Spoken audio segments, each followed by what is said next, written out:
والدین نابالغ بچوں کی رقم عیدی، سیونگز وغیرہ کو قرض کی نیت سے استعمال کر سکتے ہیں، جبکہ والد یا والدہ اس پہ زکوٰۃ ادا کرتے ہیں۔ اگر نہیں کر سکتے تو والدین پر اس رقم پر زکوٰۃ کی ادائیگی واجب ہے یا نہیں۔ دیکھیں، تین چیزیں ہیں۔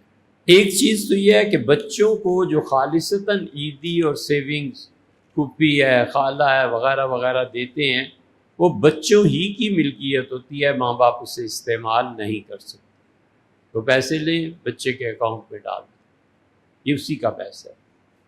دوسری صورت یہ ہے کہ والدین کو یہ ضرورت پیش آ جاتی ہے، مثلا اس کے اکاؤنٹ میں 10,000 جمع ہو گئی کہ والد والدہ کو ضرورت ہے، تو یہ 10,000 نہیں بلکہ 10,000 میں وہ کرنسی جس کا ریٹ دنیا میں یکساں ہے، جیسے ڈالر ہے، جیسے سونا ہے، اس کو کنورژن کی جائے اس میں، اور پھر جب یہ قرض لوٹانا ہے تو اتنے ہی لوٹائے جائے۔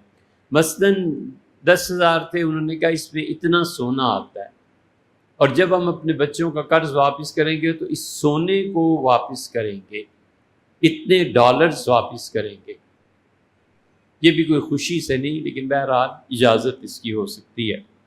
اور تیسری صورت یہ ہے کہ انصاف کرنے والے یہ جانیں کہ یہ جو لین دین ہے نا، یہ بچوں کا نہیں ہے، یہ اصل میں پھوپھی ہمارے بچوں کو دے رہی ہے، اور کل ماموں نے پھوپھی کے بچوں کو دینا ہے، چچا نے پھوپھی کے بچوں کو دینا ہے۔ یہ خاندانی جیسی چیزیں ہوتی ہیں نا، تو وہ استعمال کرنا جائز ہے، کیونکہ وہ جانتے ہیں کہ یہ بچے کو نہیں دیا جا رہا بلکہ ایک طرح کا احسان ہے، اور ان کے ہاں یہ احسان جو ہے اس کو ادا کرنا ضروری ہے۔